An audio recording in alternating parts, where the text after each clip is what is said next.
m'appelle Julie Buxman, je suis officier polyvalente de la marine marchande et je travaille chez Orange Marine. Ma passion pour la mer est née essentiellement du fait que j'ai toujours vécu près de la mer. J'ai fait de l'optimiste très jeune et donc j'ai fait énormément de voiles, donc c'était évident pour moi de continuer dans ce domaine-là.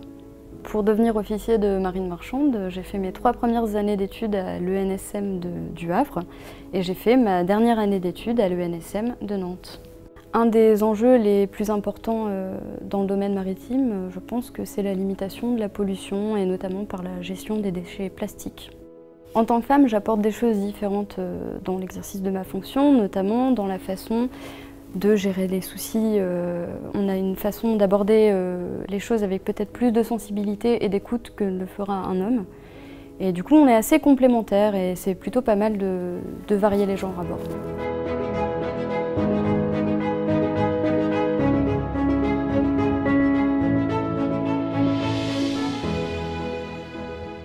La mer a toujours fait partie de mon environnement personnel puisque j'ai toujours habité à côté de la mer. Et donc quand je me suis orientée vers des études d'ingénieur, assez naturellement je suis partie vers des études d'ingénieur en architecture navale. C'est vrai que le poste de responsable secteur navire correspond parfaitement à mes attentes puisqu'on a en fait presque 1000 personnes à bord du MSC Bellissima. Il faut réussir à coordonner tout le monde pour réussir à livrer le bateau en temps et en heure, en respectant les règles de sécurité et en respectant les règles de qualité à son armateur MSC. Lorsque dans des équipes on a une mixité, parce que c'est ça qui est important, c'est vraiment la mixité dans les équipes, on arrive à trouver des compromis qu'on a peut-être plus de mal à trouver lorsque dans des équipes il n'y a que des hommes par exemple.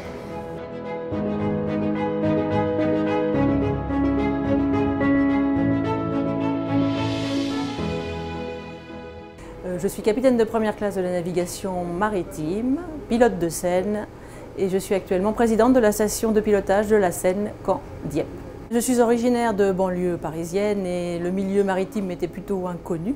C'est donc avec l'ENSM, l'école de la marine marchande, que j'ai connu ce milieu. Et ensuite, le premier embarquement que j'ai fait après la première année m'a conquise et m'a vraiment confortée dans ce choix de ce merveilleux métier de marin. Je pense qu'en tant que femme, j'apporte à mes collègues une approche et une appréhension différentes des situations qui peuvent se présenter. Cette richesse, nous devons le développer dans les milieux maritimes, car trop peu de femmes sont présentes dans ce milieu. Une journée comme le 8 juin 2018, les ailes de l'océan, permettra donc aux femmes d'être sensibilisées au métier de la mer. Le milieu maritime a toujours été un milieu traditionnel, mais qui a su s'adapter aux circonstances. Aujourd'hui, nous devons être précurseurs dans notre domaine. En tant que président de la station de pilotage de la Seine, je me dois de préparer notre station à l'évolution du trafic mondial et aux évolutions techniques qui sont en marche.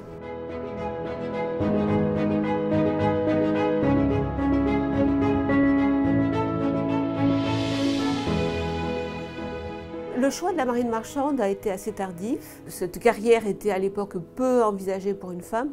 Les hasards de la vie ont fait que je me suis rendu compte que c'était possible. Et tout ensuite s'est passé très vite, puisque dans la foulée j'ai passé le concours et je suis entrée à l'école de la marine marchande à Nantes-Saint-Nazaire. Il s'en est donc suivi une carrière chez Brittany Ferries qui a duré environ 13 ans, suivie d'une reconversion à terre, étant donné que j'ai 2 enfants et que la conjugaison entre le métier de marin et les activités familiales sont parfois complexes. Alors actuellement, le principal enjeu est celui des futurs navires qui seront alimentés au GNL. Et d'un point de vue purement portuaire, la problématique est comment procéder à l'avitaillement de ces navires dans les meilleures conditions possibles. La fonction du port est à la fois une fonction de service, de qualité de service. Et dans cette qualité de service, nous devons impérativement accompagner les armateurs dans cette démarche de façon à proposer des solutions adéquates et de trouver les innovations réglementaires qui permettront que ces opérations se fassent dans les meilleures conditions possibles.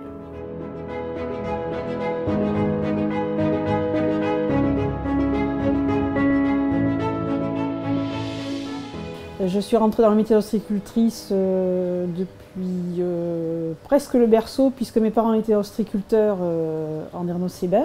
Et j'ai suivi ce métier voilà, depuis ma jeunesse. C'est un métier les pieds dans l'eau, proche de la nature, avec un cycle de vie à la clé. Et c'est une liberté qui m'a été offerte. Alors cette passion, je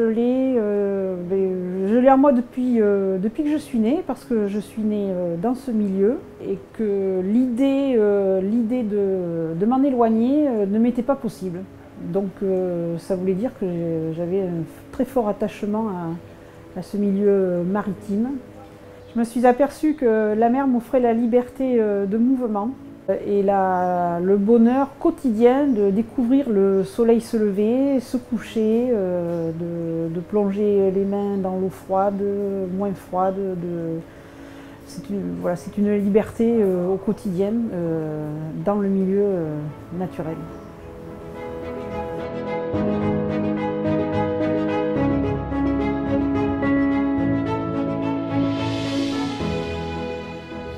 Je connaissais très peu ce milieu et petit à petit je me suis renseignée, j'ai découvert ce que c'était que l'école navale. J'ai rencontré des personnes, des marins, des enfants de marins. Le chemin se faisant, je me suis rendu compte que mais oui bien sûr c'est ça qu'il faut que je fasse. Je crois que c'est mon premier vrai choix dans la vie. C'est un milieu qui est peu connu, ce qu'on y vit est assez exceptionnel et difficilement retranscriptible, difficilement explicable. Ça a peu d'importance finalement que vous soyez un homme ou une femme, vous allez être dans les mêmes responsabilités et vous allez agir de la même manière. Et finalement, si j'ai un message, c'est de dire que quelles que soient vos origines, quel que soit votre genre, quel que soit votre milieu social, quel que soit votre niveau d'études, vous avez peut-être une place dans la marine. Et votre place, elle sera préservée. On vous accueillera à bras ouverts. Finalement, ce qui compte, ce sera l'esprit d'équipage après et ce que vous êtes capable de fournir au bâtiment, à la marine en elle-même. Vous avez plus de 90% des marchandises aujourd'hui qui transitent par les mers. Et sans la mer, la croissance terrestre serait bien moins bonne. Et l'avenir économique du monde passe aussi par la mer.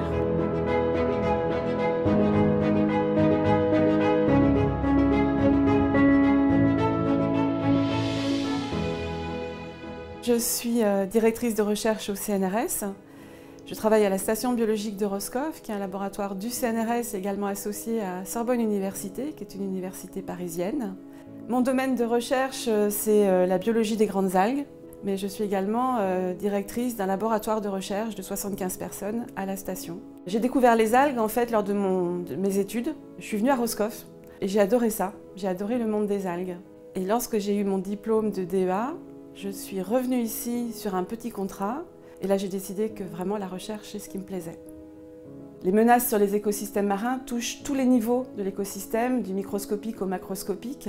Pour comprendre tout ça, prévoir, anticiper l'avenir, il faut de la connaissance, il faut observer, il faut des données qui permettent de renseigner les décideurs politiques et de convaincre ces décideurs de ces enjeux, d'agir. La biologie, d'une façon générale, c'est un travail d'équipe. Donc réussir à faire jouer les synergies, à travailler à l'interdisciplinarité, ça c'est un défi vraiment passionnant.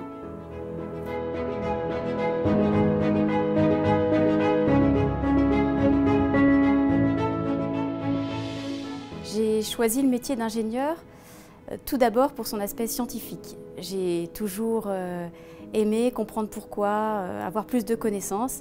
Et en travaillant chez Naval Group, je suis vraiment bien servie parce qu'il faut bien voir qu'ici, on fabrique des sous-marins nucléaires, des porte-avions, des objets extrêmement complexes qui sont composés de millions de pièces, de millions de lignes de code. Donc le challenge scientifique, pour moi, c'est quelque chose qui me motive beaucoup. Aujourd'hui, on parle de la diversité homme-femme, mais je verrai la question sous un angle plus global. La diversité de parcours, la diversité de culture. Et c'est ça qui crée la richesse dans un groupe, les parcours atypiques. Par exemple, en ce qui me concerne, je n'ai pas un parcours ni un profil particulièrement standard.